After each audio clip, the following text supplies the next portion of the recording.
Some people see population ethics questions as just questions about procreation, about whether people decide to have children, how many children they decide to have.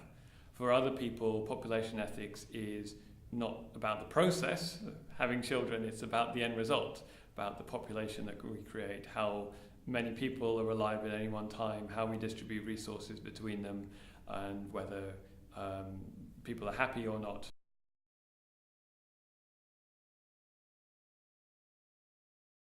The current projection is for around 9.5 billion people by mid-century and over 11 billion by 2100. So if that projection is accurate, and that's even based on very optimistic assumptions about fertility decline converging worldwide to replacement level.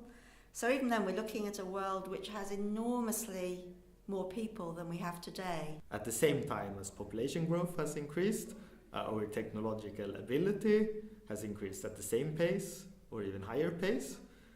So for a while this more Malthusian mechanism has been true for most of human history, at this current time point it seems that the technological growth rate, probably for the first time in history, actually increased at a similar pace.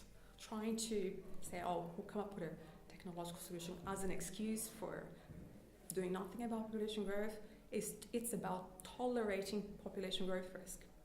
And why should we tolerate population growth? This is massive.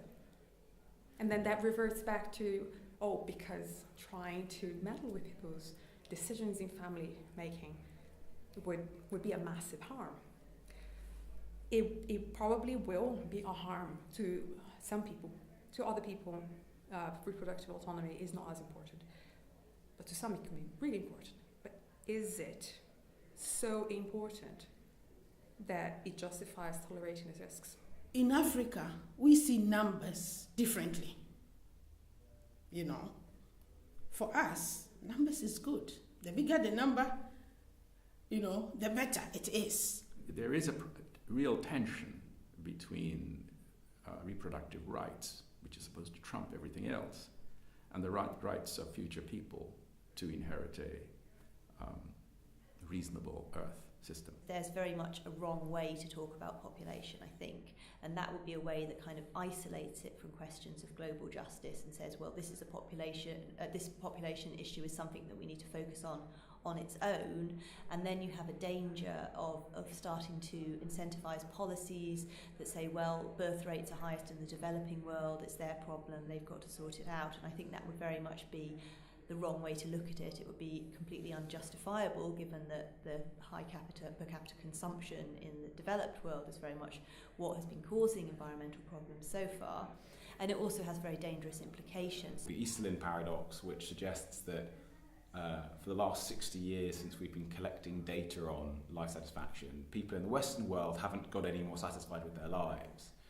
And that seems really surprising to us, but it seems like the explanation is that as we've developed more and more, we've just changed our standards. So remember, in the last 50 years, we're richer, we're healthier, we live longer, we're safer, we have Justin Bieber, we have all of these improvements to our lives, but yet people don't seem to register any increased life satisfaction. There's been a particular, and I think absolutely right, focus on maternal and child mortality. And that's linked in to concepts of global health and well-being.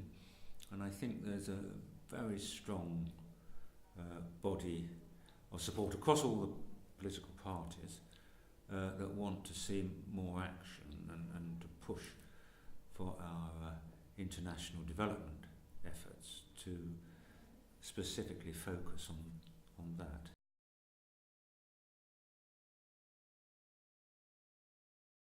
Some people would say that, just thinking about age discrimination is dangerous in itself, right? A lot of people think that, that's something that we should avoid. But of course, as resources get scarcer and, there's healthcare systems are under pressure everywhere, one of the things that you might say is that, we might have good ethical reasons to put limits on treatments by age.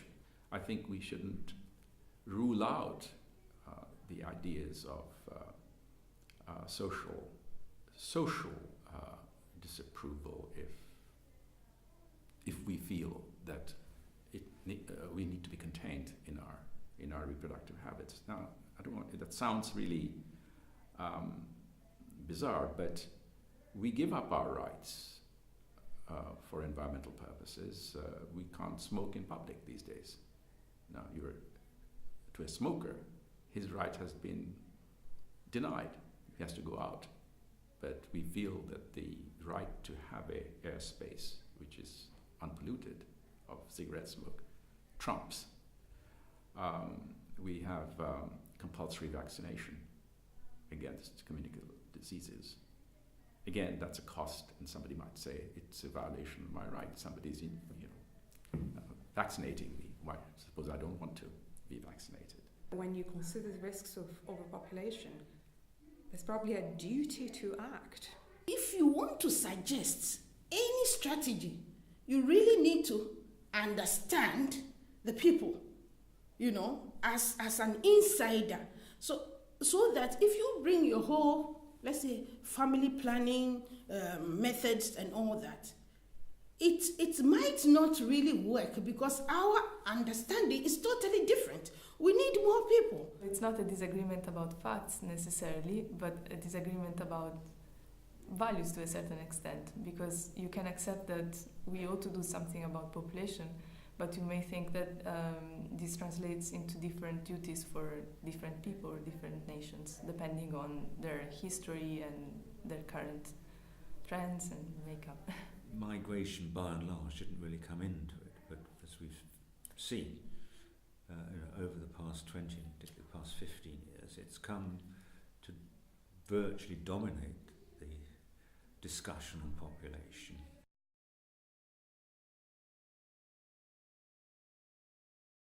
One of the things which stands out most strongly is people's ability to adapt to the circumstances they find themselves in. So there seems to be this worry sitting in the background with population ethics of we create too many people and then we'll run out of water and land and oil and it'll make us miserable. And I'm not sure I buy any of these kind of resource-based concerns, or at least it's really not clear what the argument is. Generally speaking, migrants have a higher level of fertility than the non-migrant resident population. And that's particularly seems to be so with this new wave of migrants. So it's affecting the recipient countries, not just simply by the numbers of incomers, but also the fact that pretty soon after they move in, they start to have their own families. And the fertility levels are, at least at the moment, higher. Overpopulation is a process, the pattern is it's about population momentum as well. And once you have a resource shortage because you have too many people or because you've run out of resources, whatever, if you could have resolved this by having fewer people, you're perhaps 100 years late, because it takes a very long time to reverse population growth.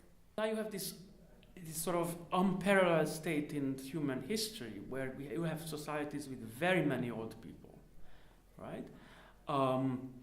In fact, there are a handful of societies already where traditionally it's the older generation that helps the younger generations. And for the first time in history, we already have a handful of societies where it's the younger generation together that helps the older. So the flow of aid and resources had turned around. And I think it's needless to say that this is going to cause a lot of conflict. The UN talks about reproductive rights. It's the right to family planning. And that's, to be sure, is the right thing to do. As a minimum, women should have the access to family planning, modern family contraception, and reproductive health facilities. That's for sure. But the way reproductive rights have been defined allows for the family planning agency to help people realize their extremely high fertility desires. So policies to do global justice are going to include things like empowering women, availability of contraception, the kind of social security that means people actually have a genuine option to decide to have fewer children. But beyond those kind of policies, you have the question of, well, should we be looking at incentive-based policies to try and encourage reduction in birth rates? And there I think we do face some morally difficult choices. Worrying about overpopulation doesn't mean using coercive population control measures. There are a whole raft of policies we can look at, using welfare incentives, education, all sorts of standard things that to do with behaviour modification that liberal democracies use all the time for other purposes. I think in the developed world we should really stop the pronatalist policies which are now being adopted in order to tackle population ageing. There have to be measures to mitigate population growth in a lot of the world, and that go much further than just trying to change people's minds. And that could be incentives, it could be disincentives, but it could also be compelled use of contraception. And yeah, that feels really terrible, but it feels even more terrible to knowingly allow an enormous number of children to come into harm. Nobody seems to be obviously wrong, and we ought to accept different opinions. How do we deal with this uncertainty? How do we make moral decisions in the face of this moral uncertainty? Trying to construct better value structures, better moral systems is something that population ethicists are very much involved in. We're kind of at the coalface of unearthing new ways of thinking about morality.